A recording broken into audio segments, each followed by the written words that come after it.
point of this is to kind of think, because last year about this time I sat down and I walked out of training and I wrote down a list of questions I had, and I thought, it'd be nice to kind of get a sense of how the other younger associates do things. What are best practices? What are common ways of doing things? What are things that are totally up to your personality? For example, the old Windows versus Mac argument. So the panel here, the idea is to kind of give you guys a sense of how some people do things, kind of along the lines of making your transition into consulting easier. So if you have any questions along those lines, feel free to pipe up. So let's start off with a little exercise here, all right? So think about your wallets. Think about those little rectangular pieces of plastic in them, credit cards. Got a picture in your head? All right, so we're going to do a raise your hand exercise. You guys have probably done this before in business school. So raise your hand if you've got 2 or more credit cards. So keep your hand raised if you've got 2 or more travel rewards credit cards. All right, keep your hand raised if you pay fees on 2 or more travel rewards credit cards. 3. 4.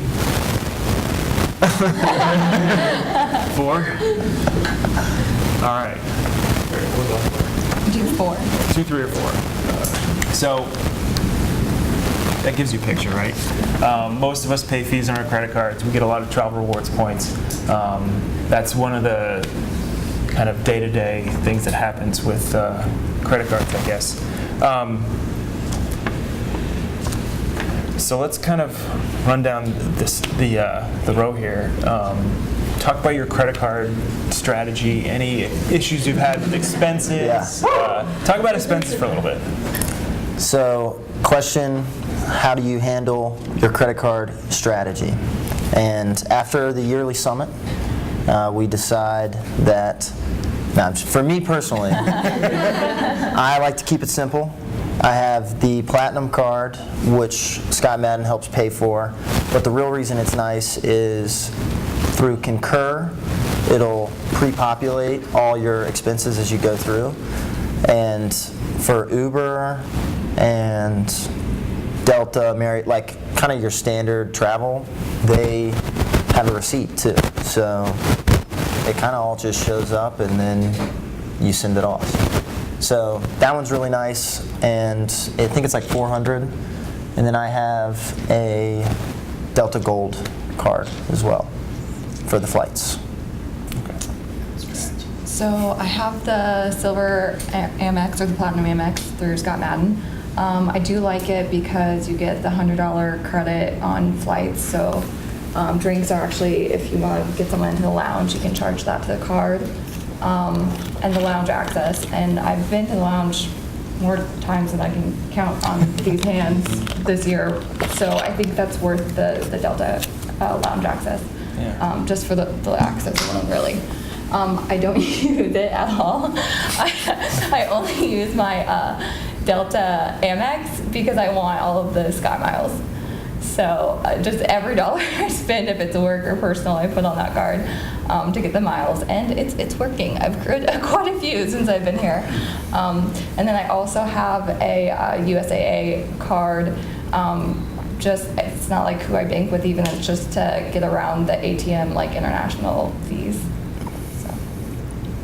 I also have the Platinum card, and I was lucky enough to be staffed on a project for 7 months at an airport that doesn't have any lounges.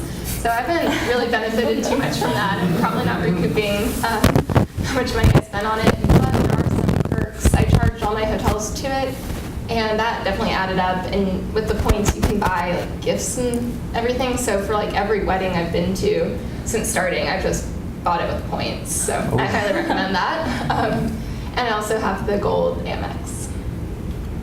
So the card that I use is the Chase Sapphire Reserve. It's one of the more common ones you'll see. It's printed on metal, very fancy, but also difficult to shred. But yeah, I use that for all my travel stuff, and I put everything on that card for travel-wise. As you can see, there's it sounds like something very small, like let's say the reward is 3% on every purchase, but with the expenses that you rack up, it can be anywhere on average from what, like 2 to 3 grand a week, or 1 to 3 grand a week if you're traveling. Yeah. Yeah, So- so 4 to 5,000 a month. Yeah, so, just a simple math equation there. When you do the math, it adds up nicely. Depending on how you're allocating and sloshing around those points, you can get yourself a vacation, get gifts for other folks. It's just a nice little perk. So I think one of the websites I'd recommend is nerdwallet.com. They do a great job of breaking down the points something that fits your profile. So if you're very status driven for airlines, something like the Delta Gold can bump you up through the ranks pretty fast. Whereas if that's not a value add for you, maybe something like the Chase Sapphire Reserve gives you more flexibility with points. So there you go, nerdwallet.com. That's my plug. Yeah. Yeah. So I've also got the Amex Platinum. It's awesome for airport lounges. I think I've been to like a dozen different lounges. Because when I fly to the West Coast, we'll stop over in like Detroit, Dallas, Atlanta, LA, you name it. And it's nice to kind of get out, get some quiet time, get a little snack, get something to drink if you need it. So that's pretty helpful. I've also got a Chase Sapphire Reserve that I use for most of my stuff, and then a Delta Amex Platinum for Delta miles. If you're in Raleigh, not all the flights are Delta. I think in Atlanta, people predominantly fly Delta. Yeah. But Raleigh, like one of my project team members, he does American. So he'll fly American to the West Coast, and he does all his points there. I think he rolled over like double platinum last year, so there's certainly a lot of miles out there. Any questions about credit card strategy? You guys ever seen the movie, what is it, Up in the Air? Yeah. Where the George Clooney and the female lead, they kind of lay out their, Yeah. who is it? Anna Kendrick, yeah. Anna Kendrick. They lay out their credit cards and they're comparing notes. It's pretty much like that. The point of the movie was the opposite. Yeah. It was sad. It ended up being. But we make it cool. One other point, though, because we were talking about lounges, with both the Amex Platinum as well as like Chase Sapphire Reserve, a lot of these, you also have a totally separate circuit of lounges. It's called the Preferred Card or whatever, right? Is that Yeah. what it is? Priority? Yeah. Priority pass? Yeah, Priority Pass, there you Yeah. go, or something like that. Either way, it's worth signing up for. I think with the Amex one, it's a little bit more difficult because you have to like actually fax in a physical form. So those not familiar with fax technologies, we have a fax machine. Yes. But it's worth getting because oftentimes if there's not, say, a Delta lounge or whatever your applicable airline is, there's one of those lounges there. And it's great because it's all you can drink, all you can eat, in most cases, and that works both ways. So if you're outbound or you just landed and you want to grab something before you head on home or something like that, Yep. like I did this past Thursday. Lots of food. Yeah, good for breakfast, good for grabbing a quick coffee or something. Yeah. I don't know. And if you're on vacation, you just want to stop over and grab a drink before you head out, it also comes in handy. Any questions about that stuff? All right. I guess when you guys mean the platinum, you guys saying like business platinum or like just the normal platinum? So you've got a choice. I don't know if they've reviewed that quite yet in the training, but you've got a choice. The firm will subsidize either an Amex Green or an Amex Platinum, part of the Platinum, and you can look in the resources on SID for more details on that. You get a choice, and when you use one of those two credit cards, when you charge expenses, it goes directly into Concur. So like I put my monthly cell phone bill on that, so I don't forget to submit the receipt because it goes right into Concur, shows right up, and that makes it pretty easy. So it's not the personal Amex Platinum. Business. Yeah. It's business. Yeah. Corporate, technically. I think there's personal, business, and corporate. If you want to get technical. Touche. But yeah, so if you see some on NerdWallet, there's a lot of advertisements about the Amex Platinum right now. They're trying to compete in the premium credit card marketplace, but the corporate card doesn't have all the same benefits. Does that answer your question? Yeah. In blinding detail? Sure. So the next topic that I had on my list is projects that you've worked on in the last 12 months. So the first question is, what was the split between energy, corporate and shared services, and clean tech and sustainability? And personally, I've worked on corporate and shared services with the exception of about 6 weeks where I was working up on the Westboro office on energy. Cool. So breakdown of projects over the last year. I've worked on 2 projects, and the first probably 9-10 months was in the energy field, and it was in regulatory. So dealing with utility commissions, dealing with expert testimony. It was very law-based almost. I think Rebecca might have been a little more queued up for that one. And then after that, and recently, has been a electricity utility, Exelon, and they are just at a merger. And so we're trying to evaluate across the opcos which ones are performing the best, and then we'll try and figure out why. But that's phase 2. So 2 projects, both energy. So I was up in Westboro with Buck for about 3 months doing rate regulation work. Great tie-in with my background. And then after that, I did 7 months on the HR services side.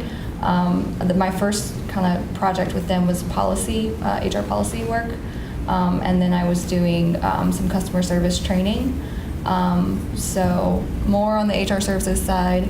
I'm now on the beach, so in between projects, and since I've been on the beach, I've had some work on both energy and shared services, so still kind of straddling the line there. I'm 100% shared services so far. All of my projects have been in HR shared services. So like I mentioned earlier, first project was a 7-month-long implementation at a university healthcare provider, and then the second one was very quick, 8-week assessment, and now I'm on another implementation, but sort of at the tail end, just working on something very specific for them. I've been 100% energy this whole time. By the way, I was also an intern last year, so who here's an intern? I know Greg. There you go. All right, great. If you guys have any internship questions, please feel free to ask. I've been a little bit different in the sense that I've been pretty much just on the one project this entire time. Classic example of this project that was meant to be 2-3 months, and then we just kept on getting extended. So lesson to everyone, no matter what you might have been told up front, just kind of go with that expectation that 2-3 weeks out from whenever that end date is, it could go out a little bit more. So it's worth retouching to your leadership on the project. Hey, just want to Dutch pace, 30 September, we rolling off? Is that still the plan? No? Something else percolating in the background? Okay, keep that in mind. It's worth it because it's great for planning your own life, you know, when you want to take vacations, things like that. Anyone here have family other than Ryan? And by that I mean like married with kids kind of deal? No? Ryan's the only other guy? Never mind. Oh, Tony, of course. Well, I don't even like look at you guys because you've been in here so long. Yeah, I don't even know why you're here. But yeah, just say it. You can be on the panel. Go give Tony a hug. Yeah. Okay. Right here. High five. But yeah, I've been on a new project this entire time over at Bruce Power out in the country of Canada. It's quite exotic.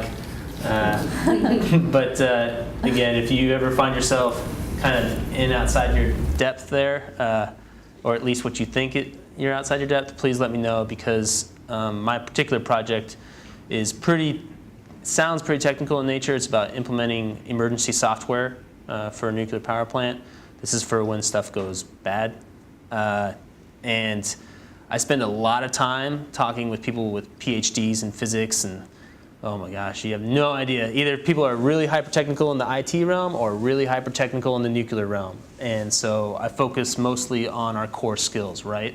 Coordinating people, making sure we're driving the actions, core management skills, the keyword being management, right? I say that because a lot of times it's about striking a balance between knowing what you know and what you don't know, right? I don't pretend to nod my head along when I'm hearing them exchange all kinds of crazy terms. I just kind of sit back and go, okay, make sure I understood what just happened. This is what we're doing tomorrow, right? we're meeting tomorrow. That's what we're doing. Okay, 10 o'clock, And when we're there, we're going to talk about this subject. So, Tom, you're going to bring this, and, Ryan, you're going to do that sort of thing. Just going back to the basic skills. I don't try to dive in with the PhDs. That's outside my depth. Does that make sense? Cool. Numbers round time. 2 numbers. What was the average size of your project team, roughly? And in a typical week, how many times do you have dinner with your team? I want to start at the far end this time. All right, fair enough. Mix it up. I'm an army of one, basically. There's a partner and a director on the project, but they're there, really just to kind of review any deliverables just before they go to the client, be there for the big meetings, but just to kind of give you an indicator of what you might face. You can get thrown in it right off the bat. In this case, it was a little different. I interned with the partner that I'm currently working for, Sean Laurie, as well as the director that's also on the project, Luke Martin. So they kind of had some time to work with me beforehand. They put me on the project. They were a little bit heavier on the contact in the beginning, but not too long thereafter, it was like, go forth and conquer, do great things kind of deal. Number of times I have team dinners. If the team is one, well, then I have quite frequently. I like that.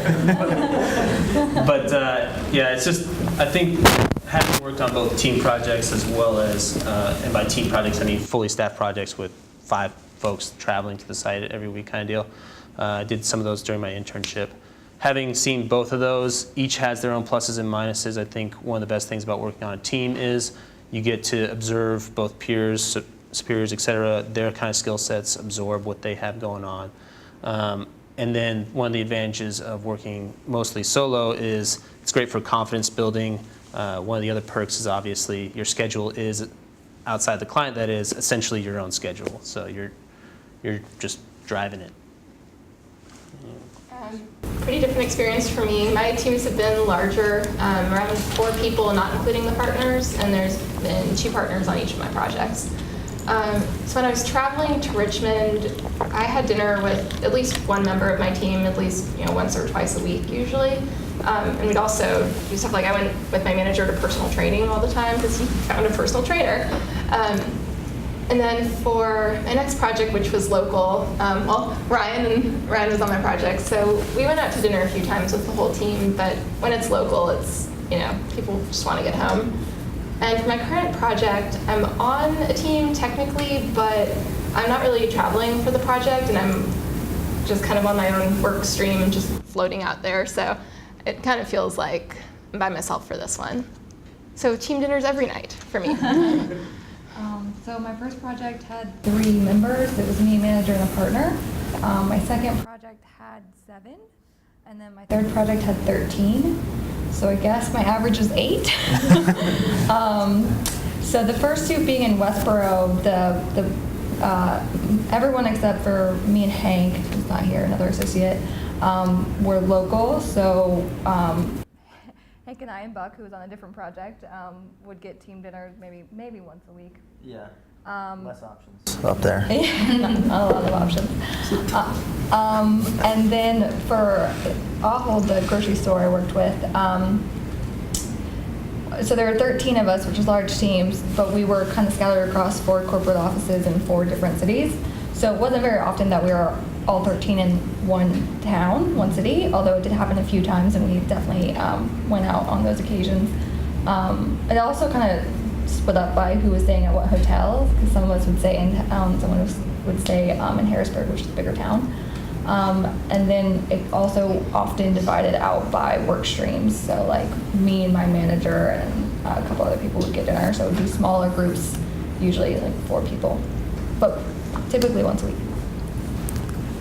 Yeah, so we were staffed on a project together, and about once a week for that one. Tony came up a few weeks, Ben as well. So we kind of been a pretty strong Westboro representative here. Yeah. And I am fine with Chipotle at all times. So there was one there, that was good. You can also go to the grocery store. I'm a big fan of that because do. I know, yeah, I mean, you got prepared food, good price, pretty healthy. Have you guys been to a Wegmans? That's the one. Anyone? Yes? Wegmans is probably, I know this is probably Publix territory down here, which I like as well. Yeah, Whole Foods you can get anywhere. This city did not have a Whole Foods to give you I guess you got to be kind of a big city to have Whole Foods. Found one in Framingham. Okay, so that's Go back. about a 30-minute drive to get Whole Foods there. So, but anyway, you don't have to go out to eat to get a good meal. That's another plus. And depending on the hotel, you can get a fridge, stock up, have breakfast too. So I was a big fan of that. And that was the food side. On the team size side, it's varied. So I'm on a big project now, which is pretty fun. There are 4 non-managers, I guess. So there's another associate out of the Raleigh office, an analyst, senior associate. So we have a wide mix there. And although there's different levels, but at least on this project, analyst, associate, senior associate, you all have your own work stream. You all are kind of in charge of your one thing. So you're on a level playing field there, and it's really just all hands on deck a lot of the time, which is pretty fun. And then you'll have a manager who they are doing more work than everybody, it seems like, but are also keeping you in check and helping you figure out if they're making sure rather that you're on the right track, which is helpful as well. And then for the Westboro project, it was a little different. I don't know how you would describe it. It's not a project like we typically have where there's a start and an end time. They have more rolling work, I guess. And so we would support one partner, I think is the best way to put it. And he was an expert witness, and you learn a ton. You can watch them. They always do live streams of his expert testimony, which is pretty funny to watch if you know him. So, I don't think I ever watched him. yeah, I gotta do that sometime. yeah, it's good. He hates it, so. Let's see. So I've worked on the West Coast for the same client, 2 different projects, and Oakland, California has fantastic food, so we went out all the time. Yeah. We didn't do any grocery store stuff out there. Yeah. So we probably did dinner 2 to 3 nights a week together, which we were out there for only 3 nights because we could take the red eye back on Wednesday night. So that we ate dinner together most of the time. And since there was 3 of us on the project both times, most of the time it was the 3 of us eating dinner. Sometimes somebody would have something to do and they'd want to work out, and so just 2 of us would eat. The partner on the project would fly in sometimes, so the 4 of us would have dinner every now and then. It was usually, it was casual or whatever. There's never any pressure to have these big formal dinners or anything. So that was nice. But we ate some really good food. I don't know that I've eaten at the same restaurant too many times in a row. Probably 2 or 3 times. Although there's a Mexican place around the corner from the hotel. It's awesome. If you guys have any questions about Westboro, let me know. I actually, strangely enough, grew up in Westboro. Left there in 2005. But I still know most of the restaurants around there, so. Yeah. There are only like 3 of them. Not too many new ones, so. No, there's some hidden gems. The bistro is really good. Yeah. Yeah, bistro's good. Civic Kitchen is good. It's at the golf course. Oh, yeah, that is good. What else? Westboro House of Pizza is actually a hidden gem too. Yeah. It's not the flat New York style pizza. It's a little bit chunkier. Uh-huh. So, And then there's Wegmans, I'll say again. yeah. Buck's a big Wegmans fan. There's also Roche Brothers, which is between Wegmans and Whole Foods. Yeah. Especially price, but Yeah. we got And options. another thing, the dinner's one thing, but you're meeting up in the morning, you're working in the same room all day, you're coordinating lunch, you're hopping on calls together, so it's really collaborative all day thing. Yeah, there you go. Yeah. Yeah. Tony said family for the record. Nah.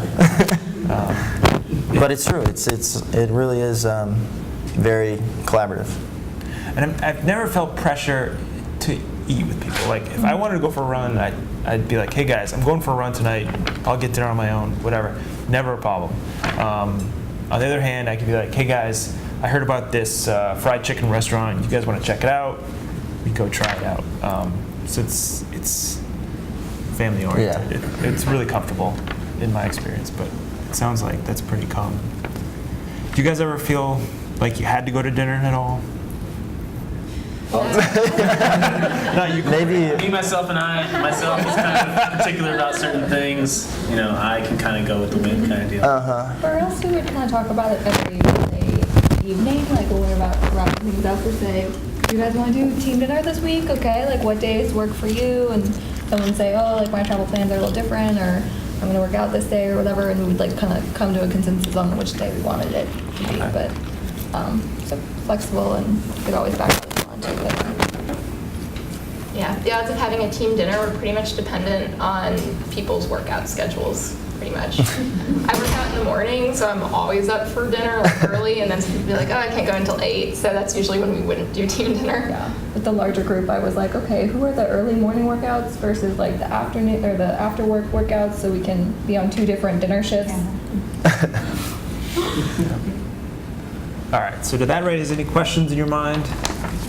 Yeah, how often are you guys on projects where you have like per diem, where you'd be trying to keep kind of your meal expenses down, that way you can pocket the rest of it? So the question was, how often are we on projects with a per diem? Yeah, with a per diem. Okay.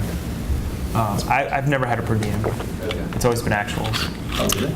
Yeah. I've always been per diem. Yeah, I've only traveled for one project, but it was per diem. And luckily a pretty inexpensive city, so Okay. that plus the Marriott Lounge, I've pocketed a lot.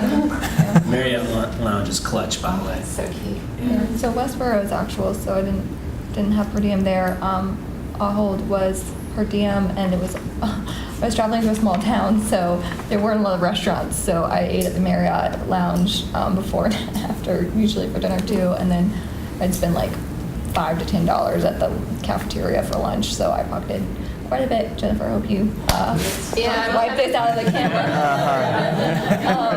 But yeah, and for Westboro, we would grocery shop for the whole week. Not Yeah. that we keep any, but Yeah, that would have. So actuals is when you just keep receipts and get refunded for exactly what you spend. That's what Westboro was.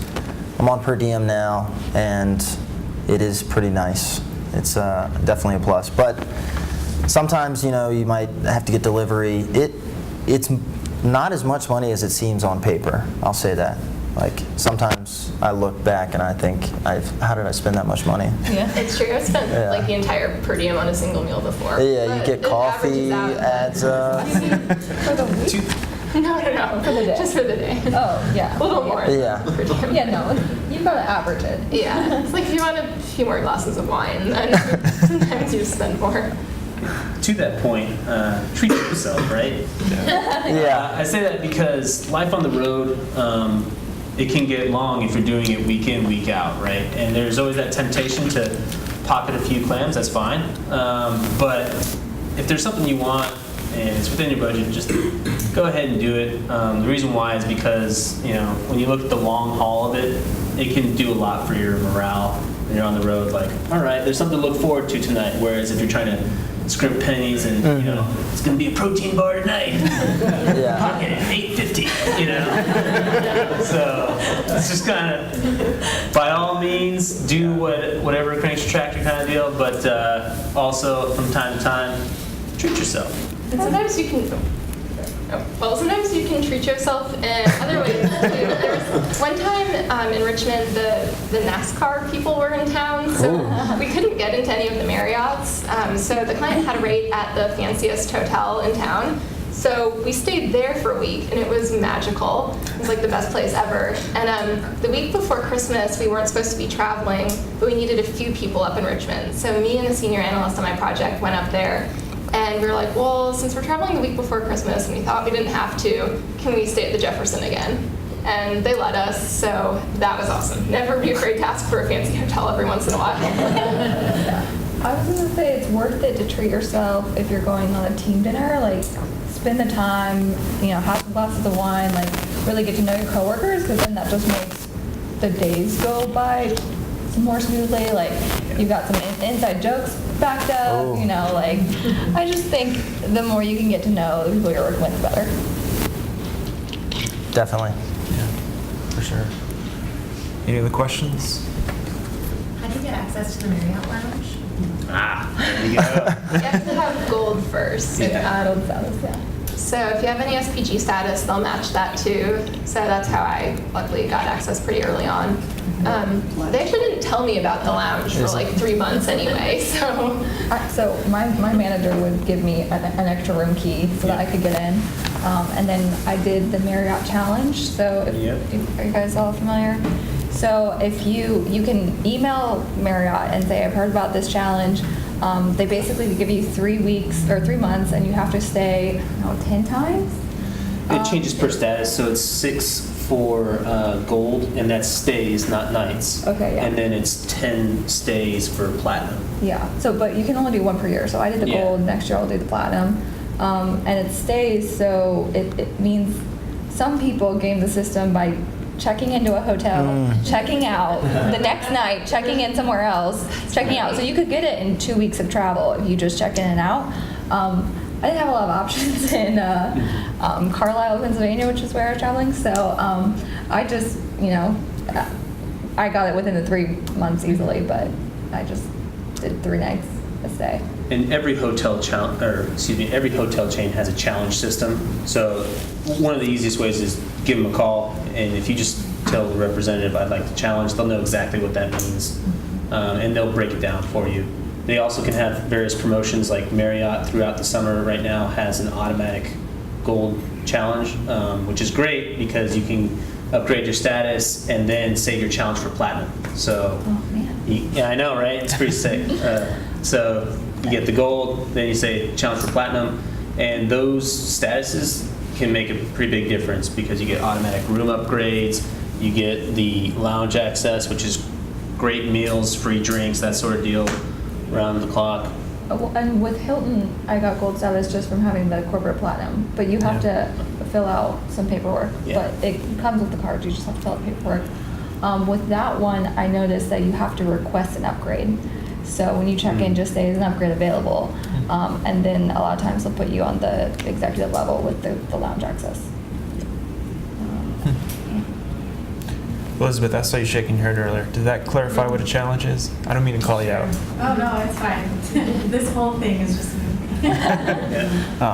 Airlines have challenges too. So when I started on the Kaiser project, we were flying West Coast. It was like $120 plus 7,000 miles in 3 months to get the basic status on American, which meant there was more seats that I could choose from. And I hit that in like 2 round trips. So that was worth it to me. I don't know if Delta does challenges anymore, but I know American does. I'm not sure about United, but just Google the airline and status challenge. I don't think And there you Delta go. does. The more you know. Yeah. Yeah. I want to start flying American now. All right. So you guys good to move on to the next topic? Any of the questions?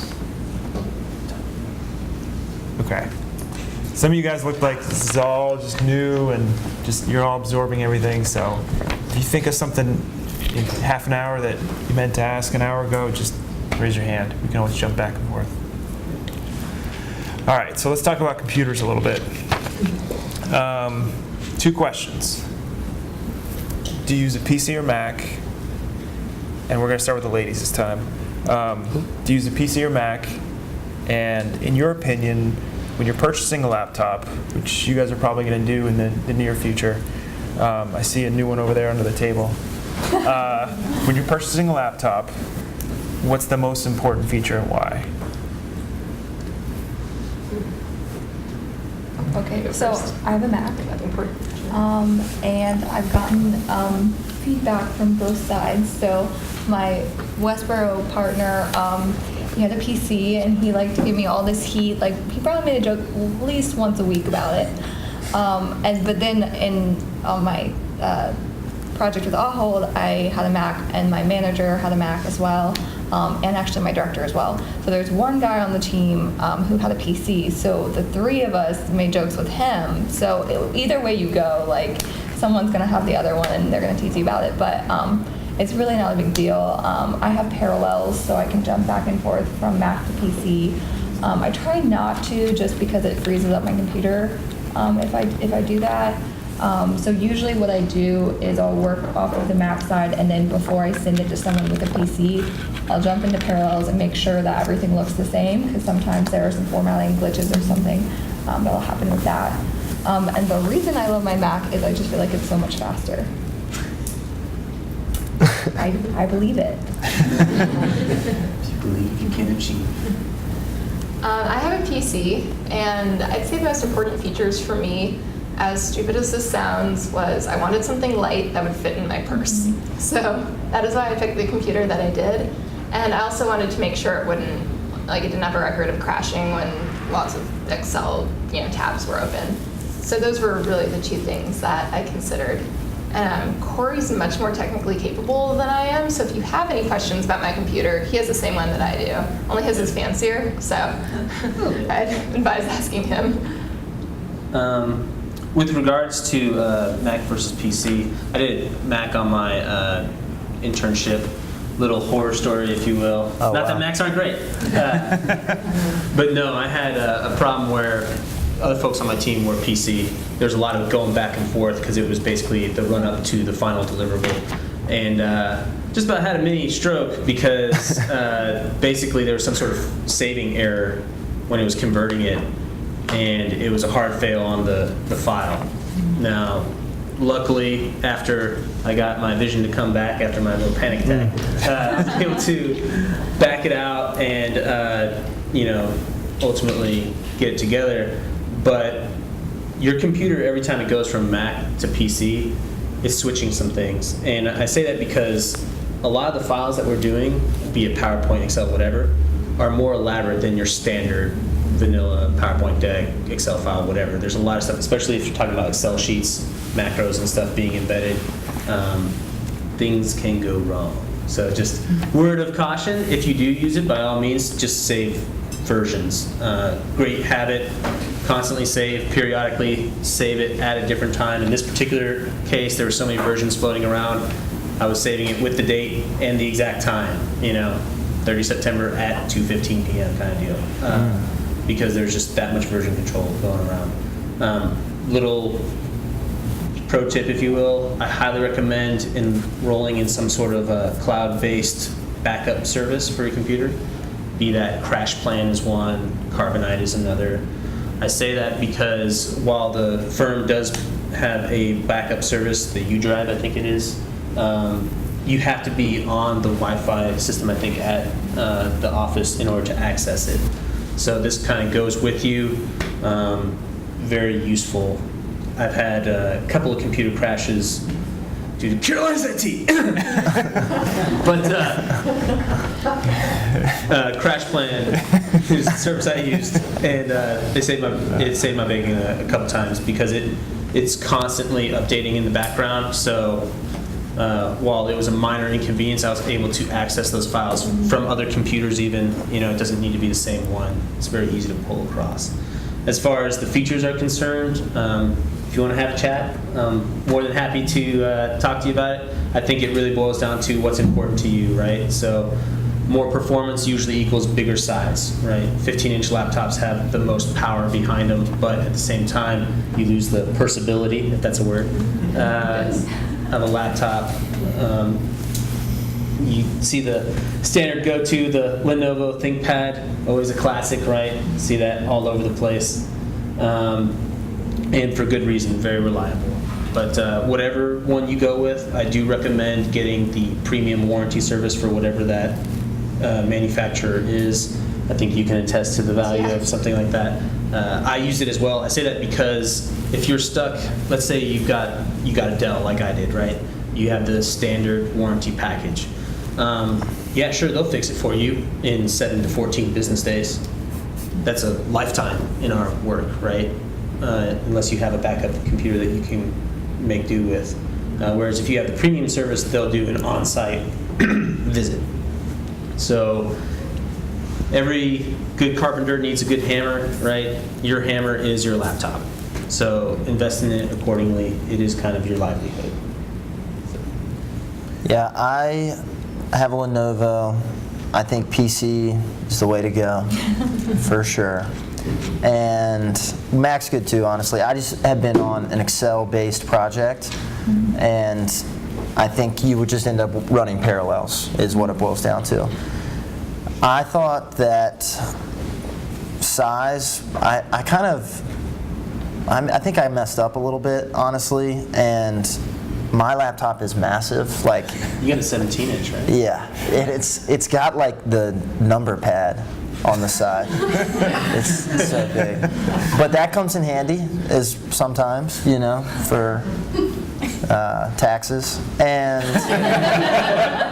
but it is working really well. And at the end of the day, like, it's nice to carry around, but it's in my book bag for most of the time, and then it's on the desk. So it's it's not really in your lap that often. But on the plane. On the plane, but I mean, you're not gonna be crushing work on the plane at the end of the day.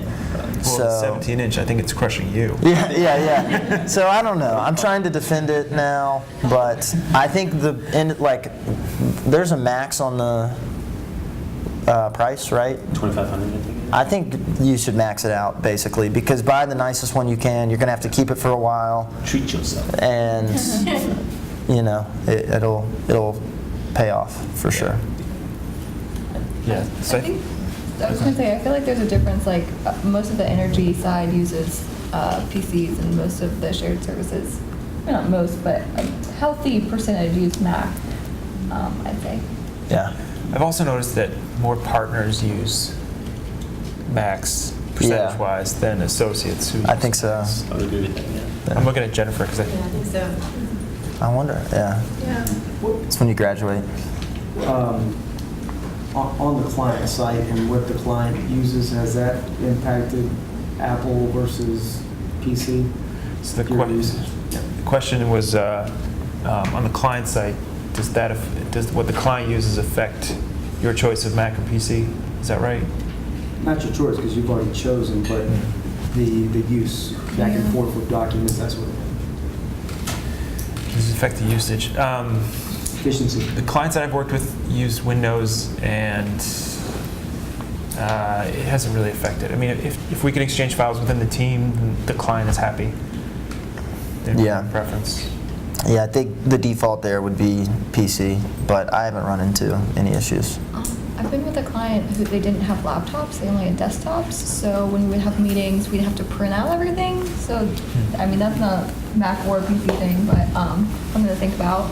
And I think the bigger thing is if you're going to be using projector to get in ahead of time and try that out and make sure everything looks the same on the projector as it does on your screen. Make sure, I know, because Yeah. we use a light or a gray font is our standard template, and sometimes that gets really washed out on projectors. The blue, too. Yeah. And it can print out weird too. Yeah, So yeah, it's always important to like print a test copy first. And a lot of times too, I'll just save things in PDF instead of sending, well, anytime you're sending something to the client, put it in PDF. But that way the formatting issues aren't going to show up because Yeah. how you see it. To that end, it might be worth, so I do this, investing in a thumb drive, right? Because you never know when you might need to download something due to a lack of Wi-Fi or something like that. Keeping a HDMI cable, VGA cable, or the blue cable as it's been referred to. And having some sort of converter for your laptop, right? Because most, for example, don't have a standard VGA cable. But almost everything will have a converter. I say that because you can absolutely call ahead to the client, say, hey, you've got, what kind of hookup are you working with? Oh yeah, we got HDMI, no problem. You get there and either A, they didn't, or B, it doesn't work, something of that nature. And when you have these meetings, they have to happen, right? So it's always good to make like Boy Scout, always be prepared kind of deal. Or Girl Scouts, they're also prepared. They are. But just a little note. And then you mentioned the stipend being $2,500. Just to keep everyone on the level here, that is taxed, right? So you get reimbursed. It's basically like a third gets taxed, or you have to pay out of pocket, basically. Yeah. Right. Yeah. So just kind of keep that in mind, but I would absolutely second it's well worth maxing out that. Yeah. I think I have Tony's laptop. I love the keyboard. It's nice. Questions about computers, laptop choice, compatibility? What did y'all get? New HP Spectre. Nice. Do y'all know anyone that has that one? Yeah, I think Hayden has it actually. Oh, okay. Yeah, it's the 360 hinge Yeah. touchscreen. Yeah. Ooh. So that's very useful for talking with clients and partners alike, especially partners, because you can. A lot of times they have a habit of printing something out, marking it up, and then like scanning it to you or something. You can close that time loop considerably by, if you have a touchscreen laptop, having them right on it. Yeah, that's probably the reason I like having a lighter laptop is sometimes I'll just be like, hey, Aditya, can you review this email, make sure I'm using the right terminology for the client, and I'll just pick up the laptop and hand it across the conference table to him, and he'll touch up a couple things, hand it back to me. If I had a 30-pound monster like Buck. They have to swing around. Yeah, it's hard. Come to me. Here, Yeah. my computer. It's a big burden, you know. It's not. A lot of ports. Yeah. One other minor pro tip, Adobe has a number of tools that you can purchase separately. I find it well worth it. It's a subscription-based model, unfortunately. It's like $15 a month.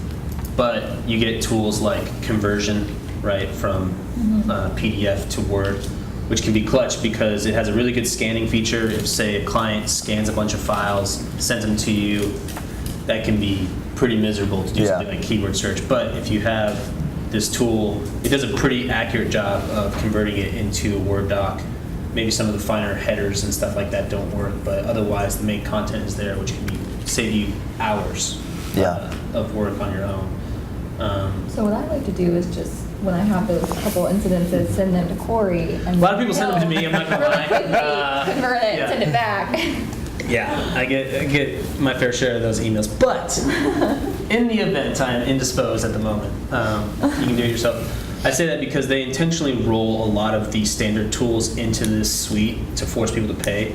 So things like deleting out pages or combining files, those are only accessible through this tool suite. It's Adobe Pro DC is the name of it. Also rotating files. That's a big one. And You scan saving it, something yeah. and it's sideways and you have to rotate it. You think, oh, I can just do this in regular Adobe. You can't. It's horrible. Yep. So one of the questions I had when I was in your shoes last year, and you guys probably had the same question too, but was battery life. And I found that it doesn't matter. I'm never too far from a plug. The planes, a lot of the planes have them now. They don't all work, but I've never run into a situation. Let me say that again. I ran into one situation where it got a little hairy. We had just gotten in after the West Coast flight, and we had to go straight into a meeting that somebody had scheduled. And the plane was a little late, so we didn't have any time to unpack really. So I just had to grab the laptop and go. And I opened up, and there's 10% remaining.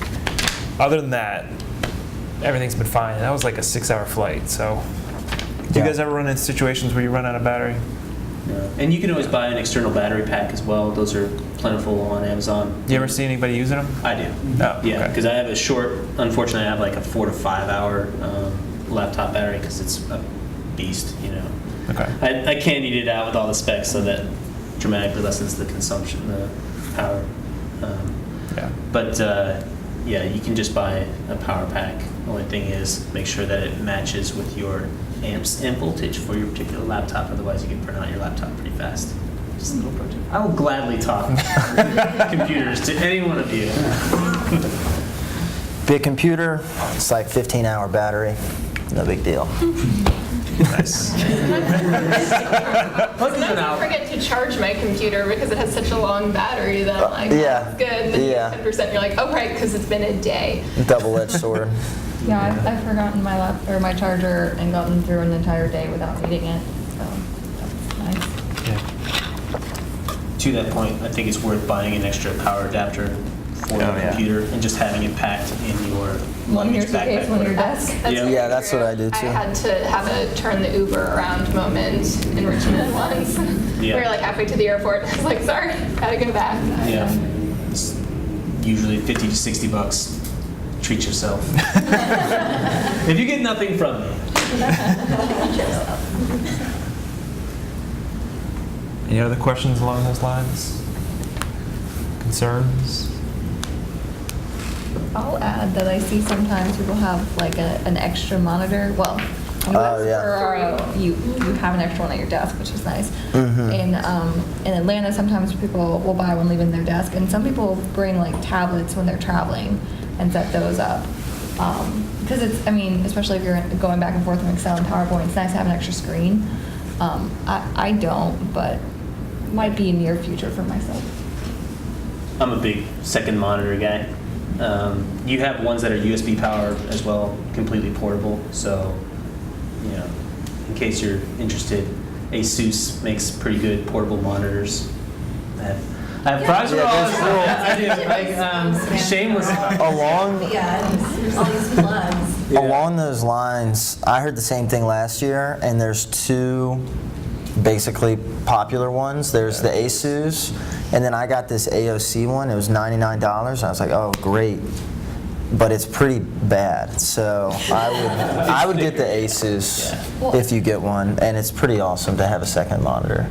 I will say the only word of caution is if you're in a small conference room and you're sharing a space, Well, yeah. you Be have to be considerate of the other people near you. So Yeah. True. don't always have the luxury of setting up your second screen. Or you can do what a few other people have done and just bring like 27-inch TVs and plug their computer into that. Like Gary? Gary and Bill, yeah. Oh, you mean in the office? In the office, you can do Gary what, yeah. travels with a tablet. Have at it. He, he only gets to use it half the time because it's usually 3 or 4 of us around this one little table. So It is useful though for when you're back in the hotel room by yourself and maybe you got to crank something. Second monitor can just help. I usually have whatever I'm working on, my primary, and then whatever supplemental document from the client off to the side. I find it pretty useful to that, but I don't think it's by any means obligatory. One other product plug, if I will. I'm a big mouse guy. I know a lot of are touchpad folks, but I find myself using a mouse going much more faster when I have the ability to use a mouse. That is, I recommend the Logitech MX Master. I say that because it can I track don't see on. you guys writing this down. I know. I just figured I'd throw it out anyways. I'm just doing my own thing here. But I say that because it tracks on every surface to include glass. Ooh. Yep. Hey, just, I got the Marathon mouse. I would say mouse is a must for sure. It's nice. Yeah. Yeah. And that won't work on the plane. That's tough. But no, it's great to have. So Rebecca actually touched on one point. She mentioned that some people customize their desks with monitors. So my question for you guys is, do you customize your desk? Do you make it feel like home? And to what extent? I do a little bit. I have a alumni type identifier, stadium picture, and I have the From where? Scott Madden I was about to say. Tell us icons. where. No, you just have to walk by and figure it out. And the Scott Madden icons, which are really useful, they're on SID.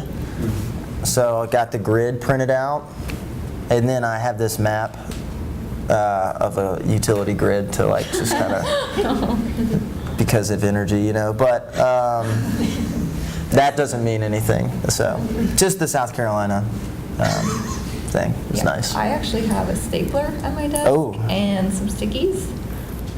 No, I'm kidding. I mean, I do have those things, but I have a couple things, just like graduation gifts, like a little coaster and a calendar, and I have a few little things, but it's not overly decked out. Okay. Mine's probably the least exciting. I have a supply chain COP poster that looks really nice, and I have a gift that was given to me on my last day of my first project. I rolled off that project like 4 times basically. So on the day that we actually thought was going to be my last day, and then later on it wasn't, I was gifted a picture of a picture of a picture of myself in front of a picture of myself. because I was customer of the week at Potbelly's in Richmond, Virginia. And I took a picture in front of it, and then I posted on Instagram, and then a friend framed that, and then I took a picture of that, sent it to the senior analyst on my project, and then she framed that picture.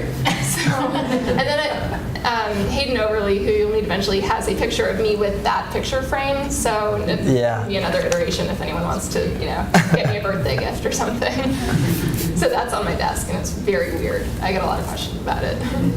Speaking of Hayden, she's kind of the unspoken queen of this because she has a whole feng shui thing going on. She's got like a placemat. It's all very A laptop zen. run, Yeah. A little shelf, Yeah. little books, and maybe a little plant or A something. tiny pretty impressive. easel. It's so cute. Yeah.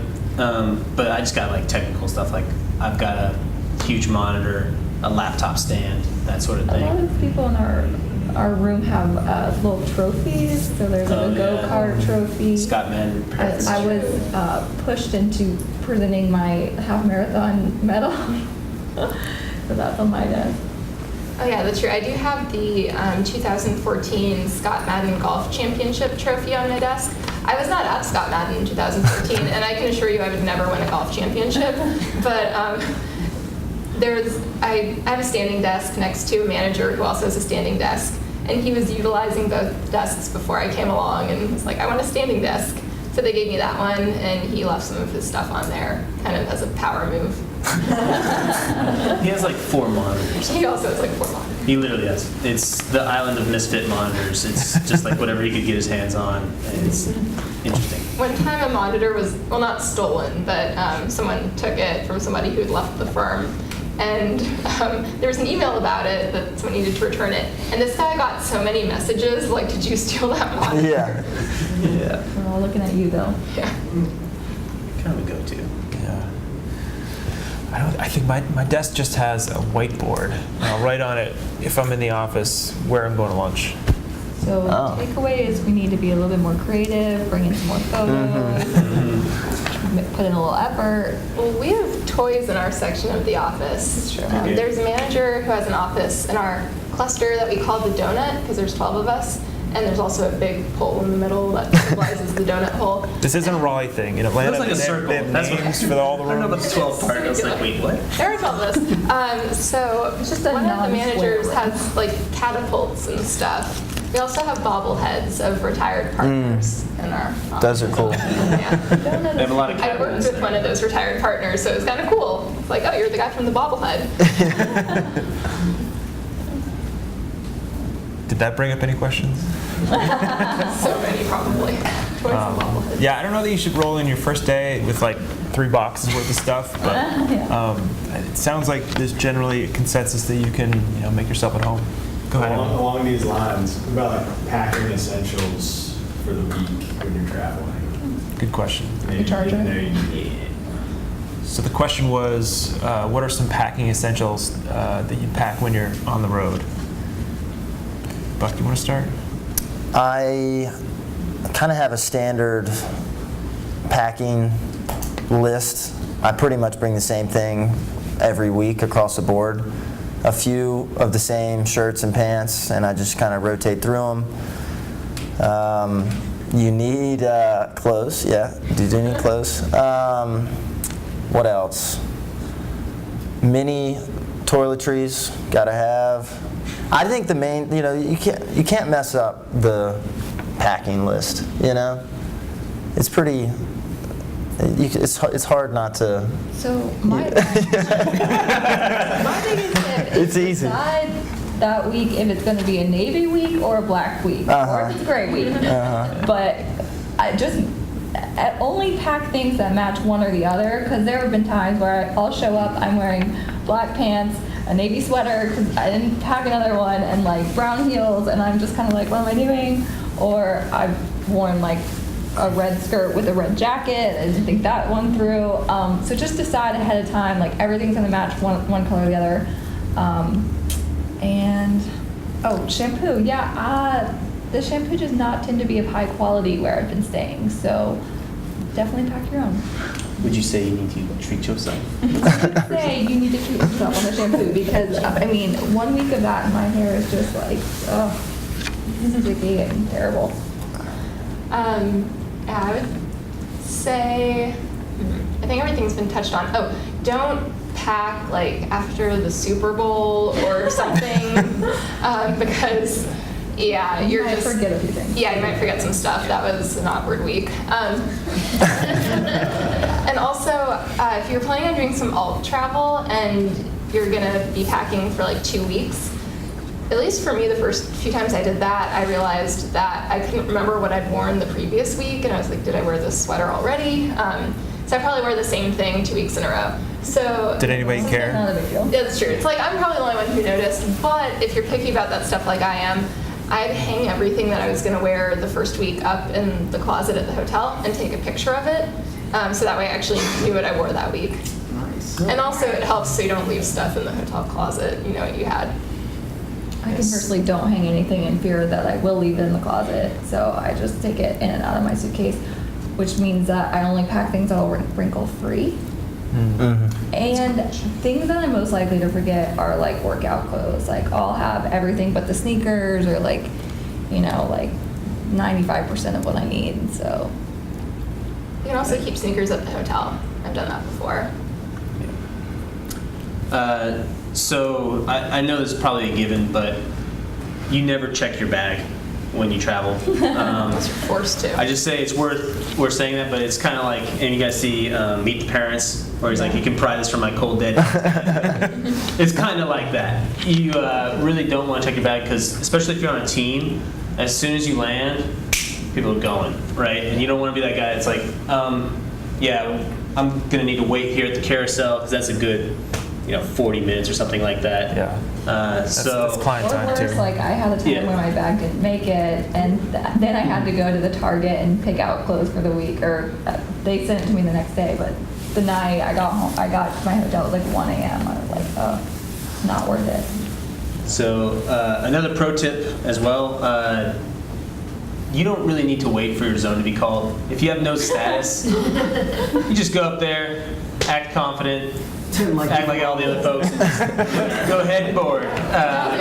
You would need to board before Zone 1 if you want to get your bag on. Yeah, usually if you're like even zone 1, zone 2 or something like that, good luck. You're really rolling the dice there. But if you just kind of walk up there, smile, Look like you're with the person. scan your, do them a favor and scan your own ticket. Yep. They don't care. Just go ahead and keep it moving, kind of deal. Bring the circle Yeah. back. That's one of the benefits of getting an airline credit card. So I've got the Platinum Delta, and I get Sky Priority every time. Yeah. Nice. Yeah. Another thing, you heard Buck talk about a list, very helpful. No matter how many times I pack, I always look at that list. Just make Yeah. sure you don't want to show up on the client site, not have a belt, right? Yeah. Which can absolutely happen. Also, sometimes the client will be like, you're staying till Friday, right? And you'll be like, wasn't planning on it, but you kind of have to at that point. So Yeah. always have an extra pair of like socks and underwear. Right. Any advice around the TSA pre-checks, clears of the world? Yeah. So definitely get it. Yeah. Not clear though. I don't think that's what it is. Some people global have entry. clear now. Yeah. Do you guys have pre-check? Do you guys have pre-check? And Get global entry. That's like- TSA PreCheck is a part of global entry. I say that because we do work in Canada, right? That saves you a lot of time and just breeze right through. And a lot of times meetings will run over on a Thursday afternoon, so you're rushing to the airport. So, and if your partner or manager has pre-check, they won't think that you don't. So Yeah. it's really sometimes necessary. That can take a while to schedule as well because you got to do a full interview and all that stuff. So if you haven't done so already, do it now. But I think it's also included in a lot of premium credit cards like the Amex, like Chase Sapphire Reserve. They pay for that fee. So enroll in the credit card, sign up for an appointment. I think it's a lot harder though in Raleigh, right? You guys have less appointments. Yeah, Raleigh doesn't have global entry interviews at all. So you have to, like, I don't have global entries. I've got to wait until I'm in Atlanta or DC or Charlotte for some predictable period of time. What else was I going? Oh yeah. So one other note on stuff to pack. We don't usually go out at night, so you won't really need a casual set of clothes unless you want one. Like if you want to just hang out in the hotel room in, sandals, bring sandals. Sometimes that's really nice at the end of the day. Taking the red eye from the West Coast, I always have to pack a change of clothes that I can sleep in. So I try to pack, a change of clothes that I'll change out of to go for dinner, or casual clothes for dinner, but then I also sleep in them. So, all the clothes with stretch in them are fantastic. Yeah. I'll change if I have time before the flight home, or if I'm just hanging out in the hotel at night. Very nice athleisure, Yeah. maybe some long pants or something, like sweatpants, basically. Pretty nice. Back to the airport thing, I have a question. I'm just curious for Atlanta specific. Do you all ever go to the international terminal? All the Yes. time. Okay. It's legit. Yeah, so you can just go to the international terminal even if you're going to a domestic flight. No one's ever there. Security line. You got to get on the same train anyway. Yeah. And duty free maybe is a Parking spots are possibility. More often, I'm leaving out of that terminal because I flew into E-Gate. Yeah. But if you're Delta, if you're flying Delta, it's usually A or B gate. So that's like the opposite end from the international. So if I'm flying Delta, I usually don't start Yeah, I think international. it can even be faster if you start international that way sometimes. So Yeah, it depends on the Depends on how time bad. here. Yeah. I do international every time for that reason. I timed it. You can check Yeah. online the wait times for security. So I do that a lot. And there's certain patterns to it. Like if your flight's at 7:30, then it's gonna be bad. Like it's gonna be a long wait It's for 7:30 security. on a Monday morning. Yeah, on a Monday morning. But if it's at like 6 a.m. on a Monday, it's not bad at all. And I've flown out at like 9 on a Monday before, and it wasn't bad. So it's really just like if your flight's from around 7 to 8, it's gonna Yeah. be packed. Yep. So I think the takeaway, if I could sum this up, is that whatever airports you're flying in and out of, take advantage of any of the tools that will help you be prepared. That's one of the keys, and that kind of extends to other things too. You'll probably hear some advice from partners later in the week about doing research on your client. This is along the same line. It's like do the research on your travel arrangements. Check out the hotel. Check out your running route beforehand. Check the weather.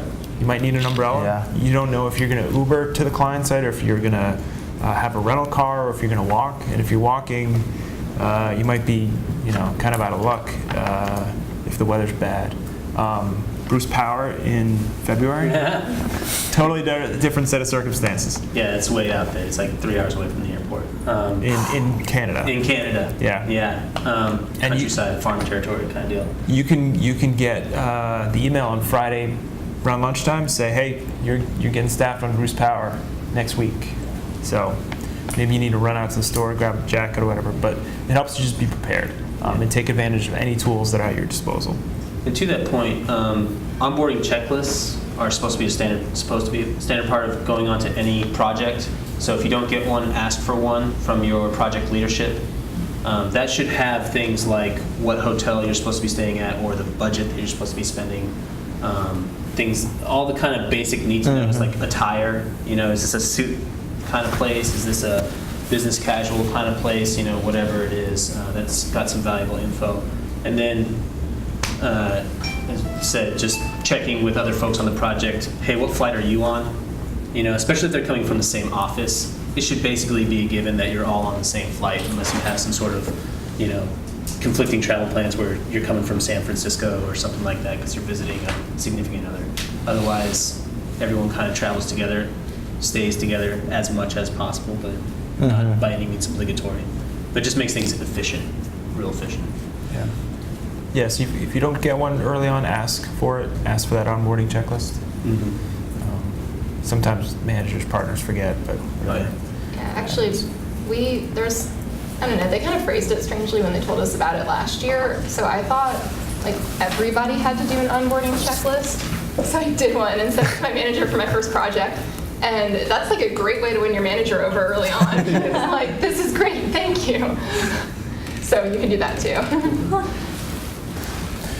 all right. So we've got 15 minutes left in the session. We have a question. Oh, Actually, I have two questions. Go for it. One of them can be like a yes or no. Okay, do you drive, Uber, or park at the airport? Or drive, park, or whatever? Yeah, you know what I mean. We got Gotta it. get to the airport. Picking up what you're putting down. I drive myself.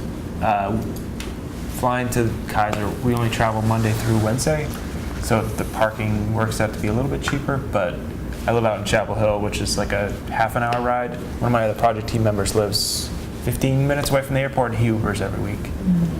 So it's whatever's easier, Yeah, I think. I think it boils down to that. It's never a problem to get an Uber in the morning. So if it's not too expensive, I prefer that. And on the way out, you can time it. I think you can get out of there quicker with Uber.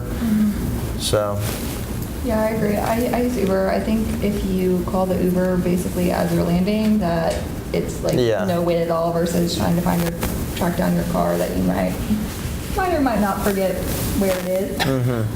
Also, if I'm taking a really early morning flight, I don't want to have to wake up to drive because I'll fall right back asleep on the plane. So it's that I won't be able to fall back asleep if I drive. So I Uber. And I Uber as well. And I usually call my Uber from the plane train, and also no wait. So a little thing about Ubering. So I'm a bit of an outlier. I live down in a little place called Noonan, Georgia. Good ways outside the perimeter, so Uber's kind of out of the equation for when I'm flying. But when I did live in Atlantic Station, there were some times where I had to take a 6 o'clock flight, and the Ubers were a little bit more sparse on that. I say that because it's worth having a tripwire in your head as far as if the Uber's not here by this time, I'm Then driving. drive, yeah. Because sometimes that can happen. Rarely, but there was one particular time where I'm sitting there and then the guy dropped me. I was like, well, sprint, that sort of deal. Second, when it comes to traveling, keep in mind that each airport has different Uber rules, right? Some places Uber is allowed, some places Uber is not. And for the places that aren't allowed, the driver, it's very common, they'll tell you, hey, act like you know me. In other words, because if they see you just immediately get in the back, they can get impounded, that sort of deal. So just if you get that from the driver, don't be alarmed.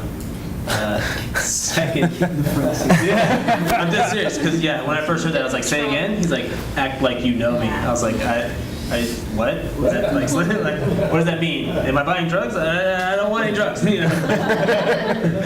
But that, and there are often designated Uber areas for airports that do have it. I say that because I was recently in Phoenix, and that was like a whole thing for me to find the area where Uber is allowed.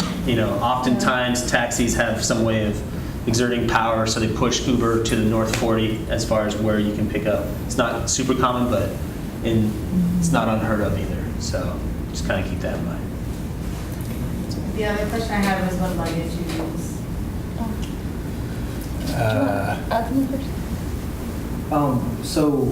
And I'll speak into the mic here. So when you when you're traveling on a project that is very front loaded or work extensive, it's really handy to take an Uber for that 30-40 minute drive, especially in Atlanta traffic. You might be 40 minutes or so, and you're having to pound out some work as you head to the airport. If you're driving, you can't do that. So I depending on the project and what's going on for the delivery the next day, Uber or Lyft or whatever your device is very helpful. So. I agree. There's been a bunch of times where I've been on a call taking notes in the back of an Uber. Super helpful. Yeah, I'm a big proponent of working in the Uber because it's time that you can't really do anything else. So. Yeah. And back to luggage. Luggage. So I have a Travel Pro, but I went shopping with someone from our office recently whose Travel Pro broke, like the wheel broke. So she got a Tumi at the Tumi outlet, and that had some good deals if you're looking for higher end luggage. But, How do you spell that? TUMI. It's the fancy black leather stuff. Yeah. It's really nice. So as far as premium brands, it pretty much comes down to Briggs & Riley or Tumi. whatever gets you going kind of deal. But what is worth doing is checking the rules for luggage, the dimensions. Most of these are pretty good about making sure that they're within specs, but sometimes you can buy like an international version or something like that. That can run into some problems. But the way I kind of look at it is I'm living outside or living from this suitcase. So I'm looking for anything that will maximize that dimensions, right? So some have external wheels. It's stupid, right? But external wheels is just that much more that's not inside that suitcase, right? You have other ones that have compression mechanisms that are pretty useful as well. Stuff like Toomey and Briggs & Riley are expensive. You guys know my philosophy at this point, right? Yeah. But I say that because they have lifetime warranties. Usually you just contact the manufacturer, they turn it around like that. 2 wheels or 4? 2 for sure. 4. 2. I think I have 8. All the wheels. I love the wheels. And then I just like push my bag along. It's so much better.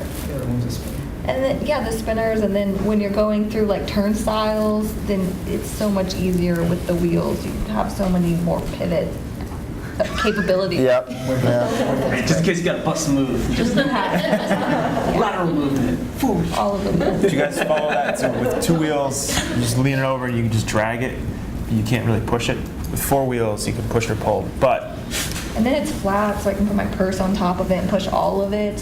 Yeah. Versus like lugging anything. I don't want that. You can put your purse on a 2-wheeler too. Yeah. Yeah. Heavier. There's like tilt action. You will have conversations like this as well. I promise you will. Credit cards, luggage. Yeah. I'd say get a small suitcase because I've had many a time where, I mean, after the first couple weeks, you find out like you need 4 things. You can strip down to the basics, and I've had many a time where I haven't been able to fit my luggage in the overhead, and then you have to check it, and then you're the person that checked the bag, and that's bad. But it's just a little safer that way. yeah, there's one manufacturer, it's Embraer, I think, and they designed for the Canadian market, Yeah. the European market, and also Canadian market. And so their luggage, whatchamacallit, Dimensions. Yeah. the thing you have, the luggage storage area, it's smaller, and so you have to pink tag your bag if you're flying in there. And it's any plane with a CRJ, so CRJ 200, 800, 900, you're gonna have to pink tag the bag. But that's where you get the luggage at the top of the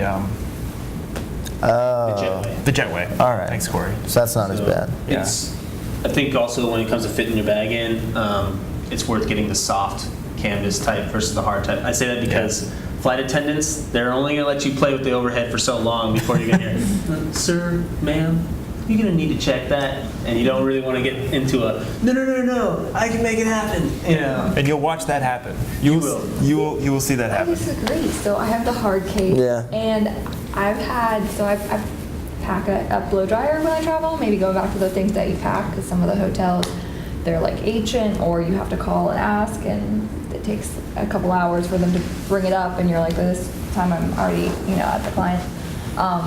But so if you're bringing a hair dryer, that's something that will get crushed in like a soft suitcase sometimes if you check it or whatever. So I prefer the hard. Oh, and a backpack. I haven't had trouble with it not fitting in because I have a smaller hard one. But for guys, I say guys because women typically just have a purse, so your carry-on or your, additional item, is kind of limited. But for guys especially, backpack, you see a lot of backpacks out there. Don't feel like you need to have the, what's it called, messenger bag.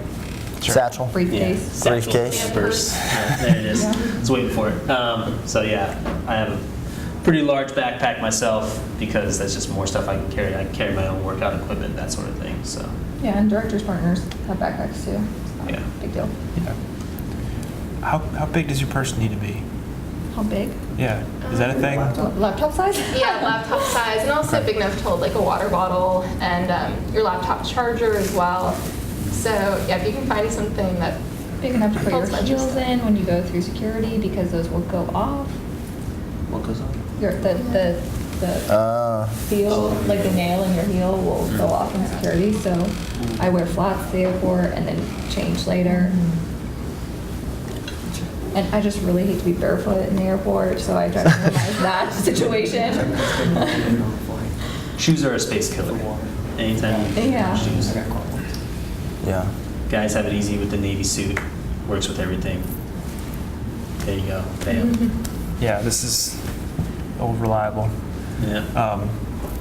Tony pointed out, water bottles are great. You can fill them up once you're through security. Just make sure before you go to security that it's empty. But, did that answer your question, Elizabeth? All right. I think we gave you too many of these. That didn't help. Now you're gonna have decision 4 wheels, 2 fatigue. wheels. It's just gonna weigh our credibility and see. Oh, last topic. Make it a good topic. Yeah, so I think the last topic was work-life balance. So maybe we could just go down the line. Last piece of advice, keep it short, work-life balance. Piece of advice. Yep. For myself, the work-life balance, I try and just do everything on the road.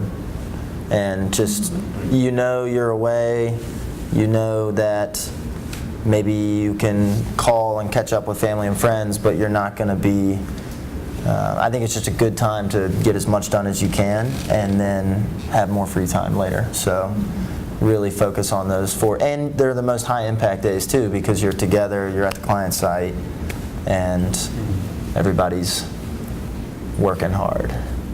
Yeah, I agree with that. I mean, just have 4 long days. Friday's an easy day. I try not to, if I have to like write an article or something that's going to take a lot of brain power, I don't schedule that for Friday because there's a lot of commotion in the office and it's hard to focus. So instead that'll be like a meeting or COPs, you'll see. But if I have anything that requires a lot of focus, I get that done ahead of time. Yeah, and I try to work out like 3 times a week while I'm on the road, just so that I don't have to do that when I get back. Personally, so that's an option that's allowed. Yeah.